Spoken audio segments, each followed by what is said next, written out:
Hello everybody, today is the day. Paper Mario the Origami King has finally blessed my Switch's cartridge reader, as it is Friday the 17th of July as I record this. After spending about 5 hours with the game and finishing the first main objective, I've decided that I'm going to feed this first impression video to you guys. Now before I begin talking about my first 5 hours with the game, let me state some things. First, I get I'm not a big game reviewer or anything. I'm no Game Explain, I'm no Arlo, and I get that. But I really do appreciate anyone who takes my opinion into account when buying this game. This will also be true of my final review of the game as well. I just want my thoughts out there. Next, I've gone into the Origami King as if it's my first Paper Mario, or more so if the series had a complete change up, as I do feel this marks a slight change in the series, and I don't really want to compare it to those old games that everybody knows are better than newer games. Lastly but not least, my gameplay in the background is recorded in the first 5 hours of gameplay, and shows a bit of the first so-called world. So if you're sensitive to spoiler initiating content, then please either come back after you've played the game and experienced it yourself, or just listen to me talking, as the gameplay most of the time doesn't actually need to be seen to understand what I'm talking about. So then, it's time. How were my first 5 hours? Should it be crushed and thrown into the bin? Or does the game gently fold into a great game so far? I'm going to go through my points in a sort of order, first discussing all of my positive points, and we'll slowly get more negative as we go down my little list I have here. First of all, let's begin by talking about one of the most important aspects of any RPG game. That's right, the battling so far. I have said that I'm going to go through this list in this sort of order. I would really say this is probably the most important aspect of the game, so this is why I've put it here first. Honestly, in comparison to how I thought the battling would be handled in this game, it genuinely feels like it ends up doing a pretty good job. There are some issues about battling in general, and I will discuss those later for sure, but for now let's talk slightly more in depth about the battling. It's fun and engaging, and not engaging in the sort of way that Colour Splash was by having you cycle through your cards constantly. Like, genuinely engaging, with you making actual choices and puzzling around to make the battle easier for you. For example, from what I've encountered so far, the battling is actually a smidge easy for my own personal liking, though I do know that the game is made with kids in mind, so I understand that. But if you decide not to solve a given puzzle when battling, the fighting can actually be sorta hard, with even the smaller enemies giving a decent amount of damage to you. Paper Mario games of the last decades haven't really been engaging in the battling department, and sometimes it really shows, especially with this new and, in my opinion, improved battling system. If you want to hear about bosses, I will discuss them later on. Now then, let us cycle to my next point, the atmosphere so far. Whether the game is going for a light or a dark atmosphere, it's absolutely spot on. During the opening section that was seen in the trailers, the game really sets this dark tone that was really a nice change to the Paper Mario series we've been seeing over the past decade. Though even when not comparing it with other games in the series, it stands out in terms of atmosphere by Mario's standards in general, as many Mario games don't set that darker atmosphere correctly. Unless you're in a Boo Mansion, of course. I'll talk about the musical presentation of the game just a little bit later on, as I do have a fair amount to say on the topic. But visually, the game seems to use its lighting almost perfectly. Like seriously, when going for a light atmosphere, it's almost too bright. And in those opening darker segments I was discussing, the game dims the lighting to an extent where it solicits this creepy feeling that gathers up inside of you. Now don't worry, the negative points will come. However, speaking of the visual representation of this game, let's turn to my next takeaway so far. So let's talk about a polarizing factor when it comes to the last few Paper Mario games, and that would be the dreaded paper aesthetic. I feel as if this game makes that aesthetic look good, and I genuinely think it's down to the graphical capabilities of the Switch, though inferior to its current gen counterparts. I think that the developers nailed this so brilliantly. It's purely unprecedented how real this world actually feels. I think that many people don't like the art style, and I can get that viewpoint, but if you respect my opinion just a little bit, then trust me when I say that this game is actually really clever with its aesthetic. This is further with its more unique locations. I've not seen many locales so far, but I did like the Earth Valenium area a particular amount. Reminds me of a Zelda dungeon. Unfortunately, I have no footage of this place, but trust me when I say it was actually a really interesting location. And speaking of locations, let's talk about one of the fattest elephants in the room. This game isn't mission based like the past two entries have been. It's essentially an open world format. And that format in my Paper Mario games is a format I very much enjoy. Some of you will know that there are warp points throughout the map that warp to different areas. Now, naturally, I've only run into one of these, but I must say they're a really good addition in my opinion. The thing is, traversing a wide open world is so much better than just warping to different levels, as it adds another layer to the liveliness of the map. So as I've said, I'm very happy to see this format back from Paper Mario 64 and 1000 Year Door. Now, let's discuss something that seems to affect traversal. I didn't expect to see this point so high up on my little list of points, but Nintendo did something very unexpected for Nintendo standards in this game, and I hope that they'll add it to more of the first party titles such as Breath of the Wild 2 in the future. Now let's not beat around the bush any longer. I'm of course talking about the new Fold Arm 1000, which is the game's new weird mechanic. It's much like Colour Splash's cutout mechanic, and in general the fold arms haven't been used a great deal outside of boss battles and very few platformer bits, and rarely in a story case. Now the biggest issue I thought I was going to have with these guides going in is the fact that they function through motion controls, and that can be good, if optional. And for the first time, at least in a while, motion controls have actually become optional in this game. This may show a shift in Nintendo's mindset, but that could be a larger discussion for another day. The motion controls work exceptionally well if used though, and they actually feel pretty nice for the first few times, but they can get tiring when you're hoisting your body around all the time. Luckily a button mode has been added and makes the experience a little more bearable, and I just hope to see motion controls as optional in future first party titles, but I guess one can dream. Next is the story so far. I feel as if this may degrade over time, but at the moment the story for this game is at least slightly better than Colour Splash and Sticker Star, and is actually engaging. Like, I'm actually wondering what could happen next in a Paper Mario game. What kind of timeline is this?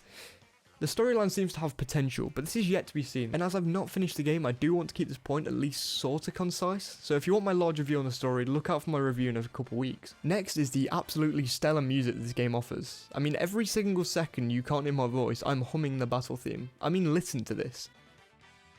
Additionally, it really sets the atmosphere in certain areas as well, by either utilising remixes of old songs such as the Underground theme in the first Mario Bros game, or even with its own unique tracks. It really brings yet another layer of personality to this game, and I'm sure I'll be impressed throughout the rest of the game. Though as I've said, we'll have to see in the review. Okay then, here's when my list begins to get slightly dimmer, but still fairly bright. Let's talk about the collectibles present in this game. For the most part, they're actually fairly fun to collect, and as I've said numerous times in this video, they seem to engage the player to an extent I haven't seen with collectibles for a long time in the Paper Mario series. The CEOs of engagement in this context are the toads that are scattered throughout the Mushroom Kingdom. The reason these little guys are so good as collectibles are because they help you. If paid, they will send you hearts and items in battle along with damaging the enemies, a feature also present in Thousand Year Door. Nice to see some old ideas brought back to the table in this game. Toads are also really fun and come in all different colours, meaning you're always looking around. In a way, they remind me of Breath of the Wild's Koroks, as they play a similar hide and seek game with the hero. The next collectibles are the actual collectible treasures. As of yet, I think they're just statues that go in a museum, but I will say they're also really fun to find. Next is the question mark blocks from almost every single Mario game ever made. Not really much to say, to be honest. They're pretty cool, though I don't have any clue why they're marked as collectibles. The next collectible I would like to discuss on this otherwise spotless record is the not bottomless pits. Now these are pretty cool, but realistically they aren't needed in the game and are pretty much copy and pasted from Colour Splash. They could have been removed and nobody would have complained, so no major issues. Next is just a very small complaint about camera angles at times. Nothing massive, only a minor issue in my eyes, as it can make finding out where to go something of a chore sometimes. At the start of the game there's a path leading into the camera, and no joke it took me about an entire minute to figure out where to go. But I do think that the camera angles are made to make certain sections in the game harder. I mean, Christ, collectibles are hidden from the camera sometimes, so they must know that. A small gripe, but still a gripe. Even if I did just out myself for being stupid. Okay then, so now we're going to get into the main complaints of the game so far, and I think that I can defend the points ever so slightly. The point is, we all know by now that the newer Paper Mario games just offer no unique characters whatsoever, and so far I've had first-hand experience of that, with Toads being the main bulk of who I've seen in this game. Though I must say it's been nice to see usual enemies on Mario's side. Honestly, I could leave this point here and no one would have any problems, but the Origami enemies are at least a cool change to normal characters in my opinion. Never mind the paper mache variants of some of the enemies. For example, the paper mache Goomba. While technically not characters, they do add a ton of charm when first going through Toad Town, and do add a little new gameplay mechanic, attacking outside of battle. To do this, you must hit the back of a paper mache enemy and repeat 3 times. Now it's nothing revolutionary, but it's at least a small bit of new to a once lacking series. However, I do understand that unique characters in general do need to be a thing for the series to truly stand where it once was, and honestly, as of yet, it hasn't hit that demand in my head. Who knows, this could change over time. Now let's get into my next negative point, the bosses. Now, these bosses are kinda cool, they're like puzzles, but boy do they not really give you much of a challenge. Some of them are hard, but the battling, if being cheered on by Toads, actually is just straight up just easy. And as I've said, battling can be easy, but bosses are constantly easy.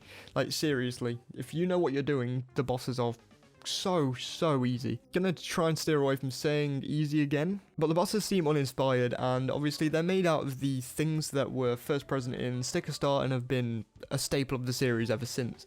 Now, in my opinion, things are kind of the embodiment of what Paper Mario shouldn't be. It's what started the trend of bad Paper Mario games, in my opinion, and that's kind of why it makes it onto here, because the boss battles are slightly uninspired and are ridiculously easy, and are just made of things, and it really takes you out of the immersion of the world. But I don't know, maybe other people actually like the breakage of immersion. I don't know. Maybe just me. Tell me in the comments, please. Okay then, so after playing the game firsthand for 5 whole hours, I can confirm that XP is indeed not a thing. What is an RPG without XP? An action-adventure game. With one missed opportunity, they changed this entire game's genre for players around the world. And that's something that must come back in the next installment, considering I've heard sales are positively booming at the moment. What is the reason to fight without XP? Now the thing is, I think the entire dev team were trying to supplement coins in to be a sort of level progression as you can buy more and more items for Mario's disposal. But man, do I miss that leveling system. All we can do is wait and hope in that case. Now the thing is, Paint acts as an XP system in Color Splash, and this game pretty much rips that idea and reuses it in this game, with your confetti bag being given more space the more that you play the game. Now while I'm not exactly against this idea, nothing can replace a real leveling system, and the devs need to understand that if they're to make a better game the next time around. And believe me, they've been given plenty of chances by the community now. Without the Switch's enormous attach rate, I don't think they'll be given a chance to make another game purely based on this leveling issue. But with that said, I do believe I've discussed everything I'd like to right now, which is kind of weird. I know I've missed off a few points, and I will go through those in the review, I promise. This seems like kind of a spotless review thing, first impressions video so far. Trust me, it won't be spotless in the final review, but so far in my opinion the game is pretty alright. So I debated doing a sum up sort of thing here, but honestly if you've watched the video it doesn't really need it, and I'm sure I'll have much more to say in the review in the next couple weeks. I debated whether I wanted to make a scoring system for my first impressions video, but I've come out with yes, I do want to. So I'll give the game up until the 5-hour mark a solid 7 out of 10, with some features missing as well.